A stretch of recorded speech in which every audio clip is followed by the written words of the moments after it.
Next speaker is Dmitry Tegunov from Göttingen, and he's going to tell us how to use Warp to pre-process our data and why we have to use Windows machines.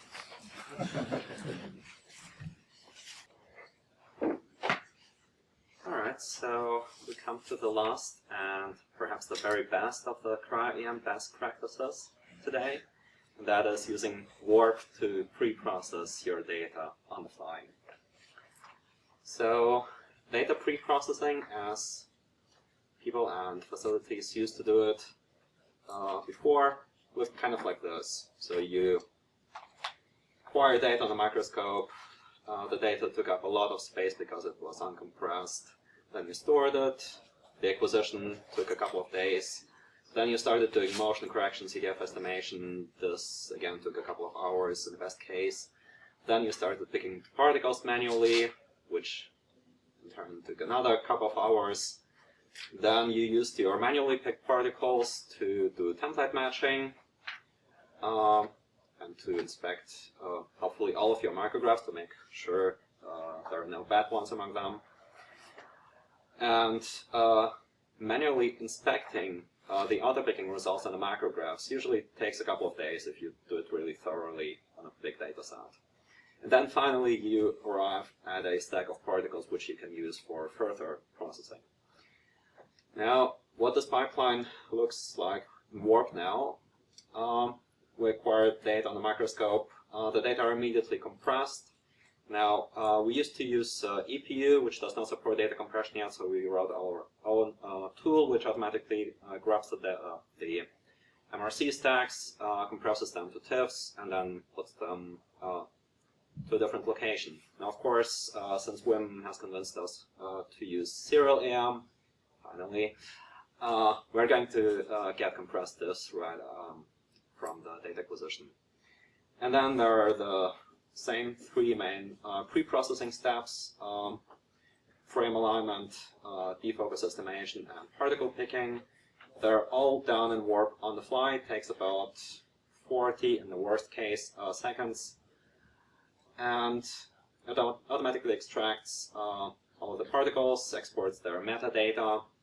Then you can pipe this continuously updated stream of particles into software like Cryo-Spark, where it's extremely convenient to do. You just give it one continuously updated star file, and as it is updated, Cryo-Spark will use all the new particles as you start new processing jobs.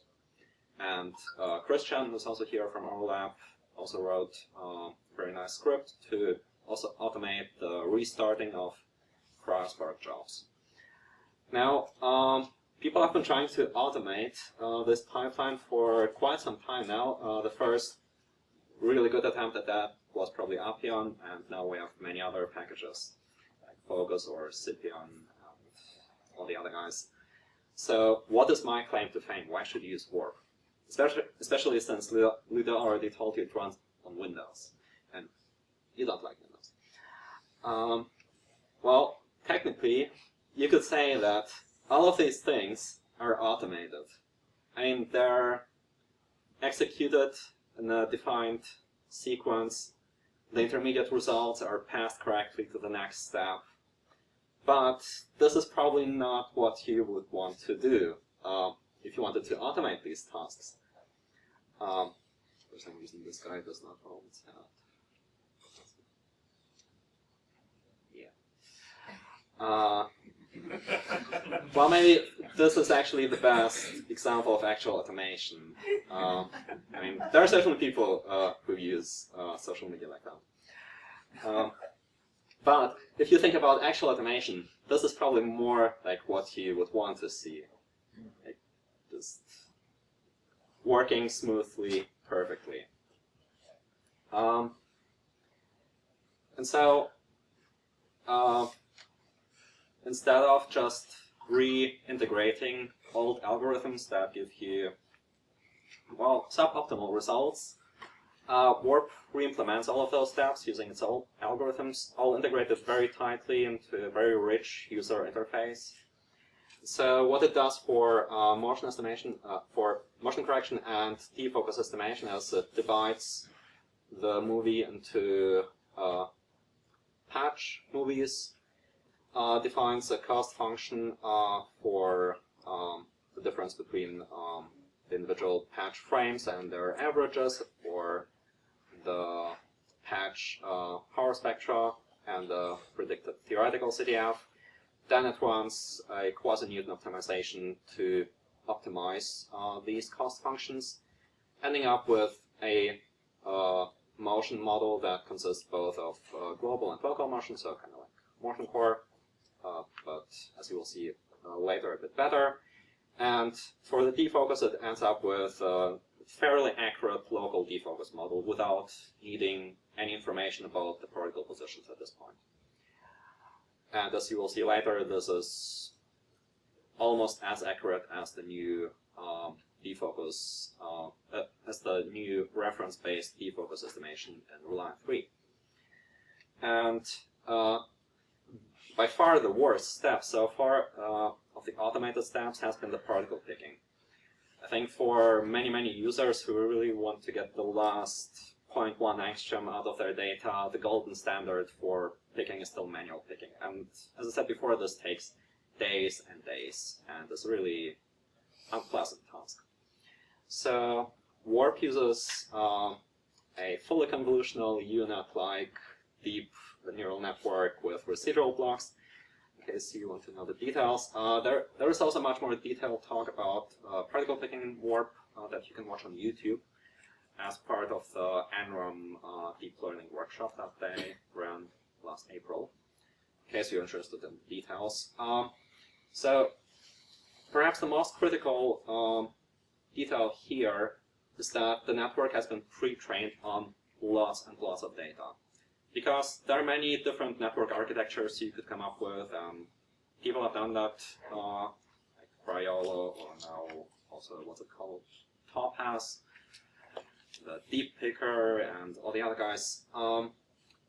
But unless you feed them with a lot of training data, they will all produce rather bad results. Because they just do not learn to generalize. They do not learn the concept of a particle. They do not learn to differentiate this concept from the concept of the background, or just some junk on the micrograph. And another critical thing here is, even though this network comes pre-trained on so much data, it still is unlikely to get the most optimal result on a new data set. So it is very important to be able to retrain this network quickly and easily on new data. And you can do that also in Warp.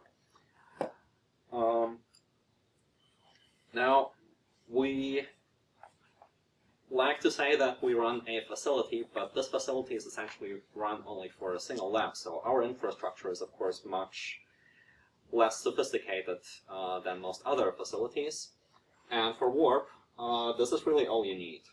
So data comes from the camera computer. It is stored on a network storage, and a dedicated computer running Warp, which we like to call the Warp drive, just monitors this folder continuously, grabs new data that comes in, executes all the pre-processing steps, and then writes out the particles and the metadata that you can just type into CryoSpark or Reliant.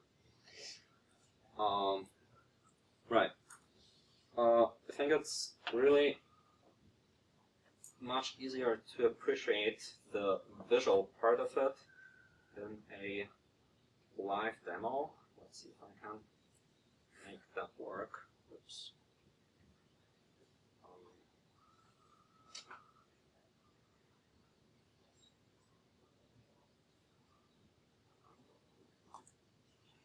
So the resolution of this projector is not quite optimal for the interface. I also recommend using a 4K screen for running Warp, because this is what I'm using to develop it.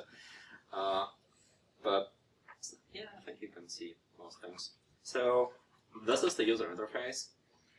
On the left, you set up all of the pre-processing parameters. Here you see main steps: CTF estimation, motion correction, particle picking. Except for the CTF estimation, you will see that they don't have too many parameters that users have to take care of. And then you just press this beautiful, colorful button, and it starts processing. So as it processes the data, all the statistics appear here, and here you can also set up some quality criteria. For example, if you want to only use micrographs with a certain defocus or estimated resolution, or number of particles, or also percentage of impurities in the micrographs which you get from the particle picking neural network. I think Wim was quite enthusiastic about this astigmatism plot because it allows him to tune some things. And if you actually want to look at your data in more detail, because usually Warp will try not to throw too much data at you. I think if you're working with thousands upon thousands of micrographs, this is very important. But if you actually want to inspect something in more detail, you can always go to this view, inspect the power spectrum, micrograph. Here I already pre-picked it with the generic version of BoxNet. You can overlay the defocus variation. As I said before, the neural network, besides just picking particles, also produced a mask over all the bad areas in the micrographs, and you can set a numerical threshold for the minimum distance between your particles and these impurities. Now, Warp does not only use deep learning to pick particles accurately, it can also use deep learning to denoise your micrographs. And this is a fairly low defocus micrograph, so 0.7 micrometers. And using a deep neural network, it has now been first deconvolved to undo the delocalization of the signal by the CTF, and then denoised by the neural network. And I think this really takes out some of the cry from Cryo-EM, because you don't have to look at just gray noise all the time and try to imagine particles in there. Instead, the neural network can imagine the particles in there for you. And hopefully they will not be just the imagination of the neural network, but it's actually always accurate. Right. It also has plenty of new features for tomography data. Unfortunately, tomography does not yet support full on-the-fly pre-processing. It still lacks the ab initio tilt series alignment, but I'm working on that, and when that's done, it should be just as integrated as two-dimensional data.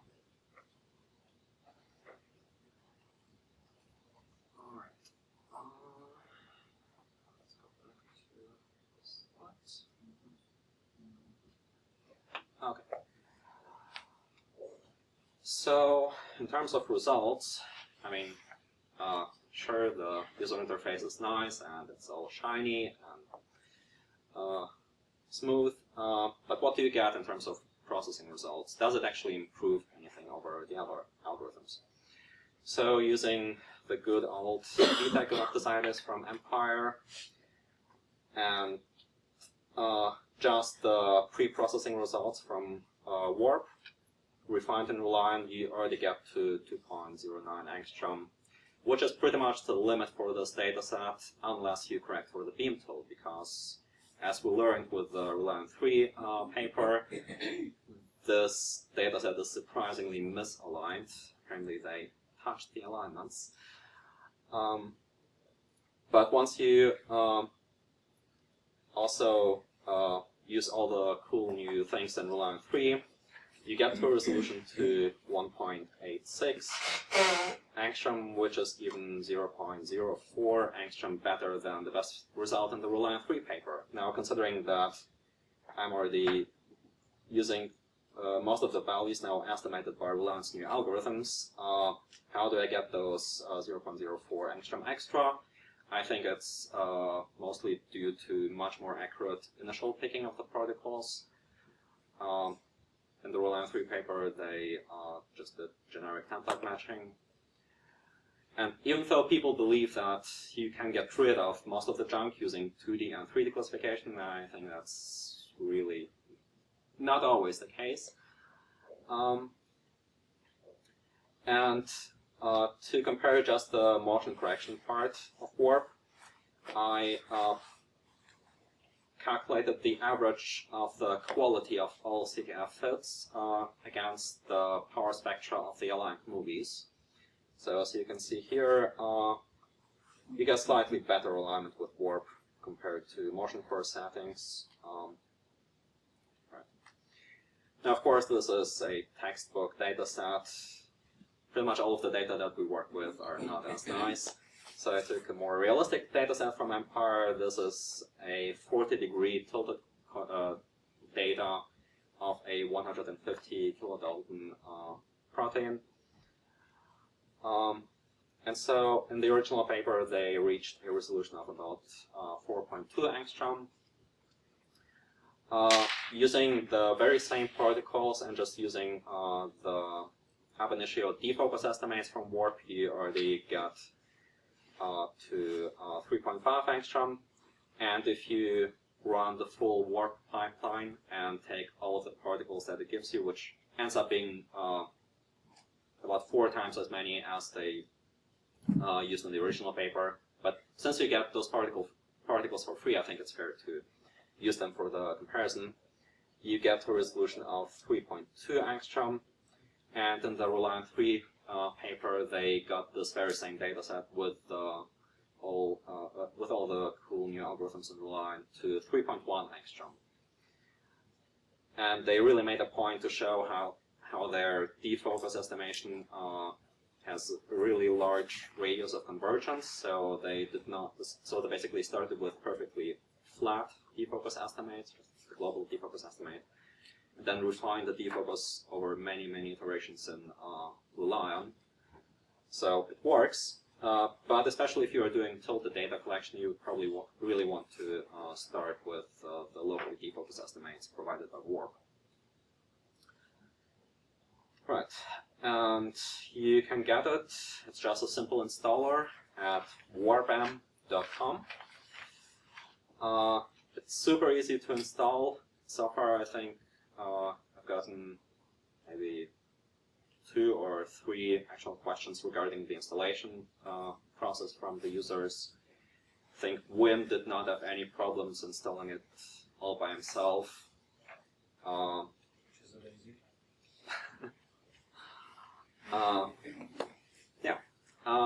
Now, just a few more words on the denoising, because I think it's really easy to imagine how the motion correction, CTF estimation, and particle picking works. But what the hell happens for this denoising? How does it manage to see so much more in this noisy image? So denoising using deep neural networks works really well, and there are countless publications on that topic, and they all use training data which gives you a mapping of noisy to noiseless data. Now, this is really great if you can get this noise-free data, but in Cryo-EM we will never ever get noise-free data. So for a very long time I was quite puzzled how I could perhaps simulate this noise-free data, but never came up with a really good idea for that. And a couple of months ago, I was really surprised to see this paper on arXiv. Those guys claim that you can get to the very same denoising quality using a pair of independently noisy observations of the very same thing. And of course in Cryo-EM we have tons and tons of very noisy but independently noisy observations of the same object. I mean, this is basically all of Cryo-EM, right? So I was really amazed. And so to denoise two-dimensional images, you can just train the network using the averages of all odd and even frames in a movie. Then you use maybe 100 movies and you get to really beautiful results. But it doesn't stop at 2D. If you apply the same thing to half maps that you get from reconstruction, it gives you a very beautifully locally filtered map. In fact, much better than the best result I could come up with using a local FSC estimation and local sharpening. So on the left you see my best take at it, and on the right you see the result of a network trained only on one single pair of half maps from this reconstruction, so it does not incorporate any artificial data. It just learns everything from scratch from these data and comes up with what I would say is a better or more noise-free result compared to the more analytical approach that you get with classical algorithms, especially in places where you have a lot of variation in the local resolution. For example, the DNA here is much more flexible than the protein part around it. Usually you get inflated resolution estimates for the DNA, but here it just somehow learned to filter it. And the very same thing also works really well for tomograms. On the left you can see the original tomogram, on the right the denoised version. Again, the network has been trained on a pair of reconstructions using all odd and all even tilts in this tilt series. So much for the current state of warp, but I would also like to tell you a bit about where I want to go with warp, because I think it will touch on a very interesting and soon hopefully very relevant problem that you as facility managers will face. So I really want to go to tomography. Why do I want to do this? Because of in situ cryo-electron tomography. Here you can see a reconstruction of a tilt series from Ben Egel using the Baumeister lab. They do these beautifully cryo-fit milled lamellas, which they acquire a tilt series of, and you can see a small piece of a cell entirely unperturbed. Now the problem with tilt series is they are horribly misaligned, and traditionally we use gold fiducials to align them. But especially with in situ data, you never get any gold fiducials on them. So the best you can do is patch tracking, which is really not very accurate.